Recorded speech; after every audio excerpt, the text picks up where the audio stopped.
directed by Matt Shakman, stars Elizabeth Olsen and Paul Bettany. And episode 1 was about Wanda and Vision, and they must try to impress Vision's boss while trying to conceal their powers during a dinner party. And episode 2 is about Wanda and Vision, and they must work together to win a talent show to try to fit in. And both of these episodes, it's clearly obvious that something's weird going on.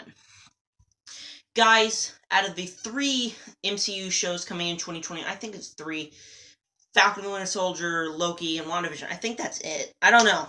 But out of those 3, this was my second favorite. Falcon and the Winter Soldier was last, because just the trailer, I didn't really buy it. And obviously Loki was first, it just looks awesome. And this show, I was very excited for it. The 2 trailers they put out for it looked amazing. It just looks like this fun adventure. But what did I think of the first 2 episodes of WandaVision because they dropped on Disney+. Before I tell you, make sure to comment down below what were your opinions. Subscribe, hit the like button, hit the bell for everything. Also, I have to explain why this took a little while. I told you guys I was probably going to review it yesterday, but I didn't get home until late Monday night, so I only had time to watch 1 episode. Then I watched the other episode yesterday. So that is why this review's too late. And with that said, here we go into my WandaVision Season 1 Episode 1 and 2 review. First thing I have to say here is I'm happy. I had a 2-day break from watching the episode. If I just jumped right in front of a camera, I wouldn't know what to say. I wouldn't know how to think it out. And now that it's been 2 days since I've seen the first one and a whole day since I've seen the second one, I think I have time to get it out. First thing here is this show is very confusing. Easily the most confusing thing Marvel has ever put out. Because it's different. A lot of people's complaints with the MCU is that it's very predictable. And in a lot of ways, people say that's bad. In a lot of ways, for me, that's bad. But it's overall cheesy fun. And, well, not necessarily cheesy. Marvel is awesome. Like, the action and everything. But what they did here was they did something different. They did a sitcom show with something weird going on. Let's talk about the sitcom. And I think the sitcom parts of both of these shows, a little unpopular opinion, I think that is the better part of the show. Both of these characters are perfect for a sitcom. Wanda and Vision as this couple, it's perfect for that type of sitcom that they are doing. Each one was modeled off of something. The second episode was modeled after Bewitched, and I heard the first one was modeled after Dick Van Dyke's show, which I haven't seen either of those, but I've heard they were modeled after them. And just the way they do that is very entertaining. The jokes aren't like a lot of old sitcoms where it's very cheesy. The jokes here are very solid. As the classical Marvel jokes played in a sitcom way, and it's very, very good. The cast is also great. Elizabeth Olsen and Paul Bettany. Let's talk about Paul Bettany acting drunk in the second episode. That was phenomenal. That was the best part of each episode. This was so good. And Elizabeth Olsen, they both have great chemistry with each other. The weird things going on, I had to watch some. I watched the 3C video, watched a Sean Chandler video, all the spoiler ones, and they had some interesting theories. I would say they're theories. I wouldn't say they're real things. I'd say they were theories.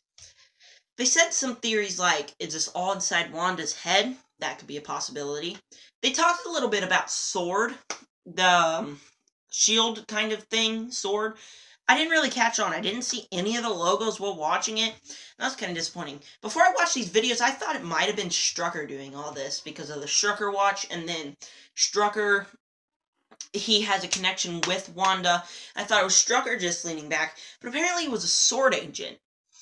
And with all their theories, I do think it makes real sense. This could be inside Wanda's head, trying to get her and Vision to be a family and everything to happen, and these are just poor souls trapped inside.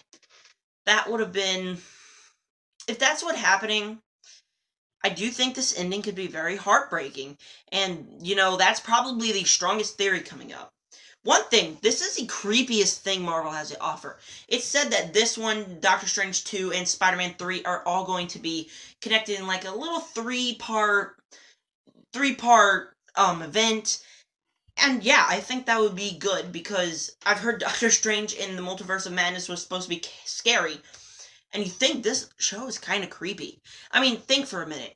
Somebody's watching a late night sitcom while sitting back and watching these two characters. People are trapped into this world against their will.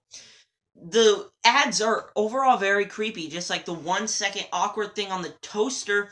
That was incredibly creepy.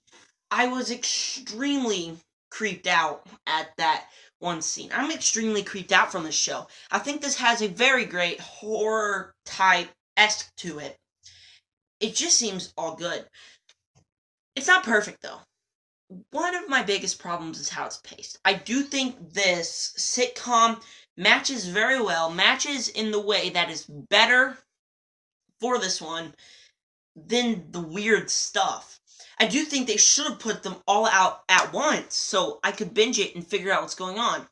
But this weird stuff, I do think the sitcom is more appealing to me than all this weird stuff going on. Maybe that's a little unpopular opinion, but I mean, I don't know. Think of all this, the weird stuff. They're just having a conversation, something's weird going on. After I watch the theories, it kind of feels better, but while I'm watching the show, it just feels like weird things are just being thrown at me, and I don't really have time to think it through. I kind of want to watch these 2 episodes again. Honestly, just with that, I'm feeling very mixed on this show. It's a good show, and I'm going to watch it to the end, but I'm just waiting for the next episode. They should have dropped it all at once, so I would have just figured it out. I know some people are going to lose interest. Not me. I'm a massive MCU fan. I'm very confused right now on what is going to happen. Maybe it'll be all inside Wanda's head. Maybe everything. If I had to put each episode on top of each other, I'd put episode 1 on top of episode 2. Episode 2 is when weird things start to happen, and I'm very confused. I would actually probably put episode 2 maybe higher after I learn everything that's going on for my ranking of the season episodes. But I just don't know. Episode 1, I'd give a B to, just a B, a 7 out of 10, and 2.5 stars. Episode 2, I'd just give it a little notch down, B minus 6.5, and 2 stars. I definitely didn't like the second episode as much as I enjoyed the first one. Maybe it's because I had more time to process the first one, but right now, for Wandavision, I'm feeling extremely mixed. As much as I was super hyped up for the show, I am totally not on board yet. I am not completely sure where this show's going. But, next week, Sunday, because I probably won't watch it Saturday because I'm going to be busy. Next Sunday, I will watch it and then give you my review next Monday. Every time a new episode comes out, I'm always busy on Fridays, but every time a new episode comes out, I will do another one of these reviews for this. You can check out my WandaVision review playlist if you're watching this in the future. Overall, I felt very mixed on this show, but what did you think? I know a lot of people are loving this. I know a lot of people are feeling mixed like me. But make sure to go down below, save that, subscribe, hit the like button, hit the bell so you never miss a video. And thank you guys for clicking on this video. With that said, make sure to subscribe to join the Nerd Army, and peace out.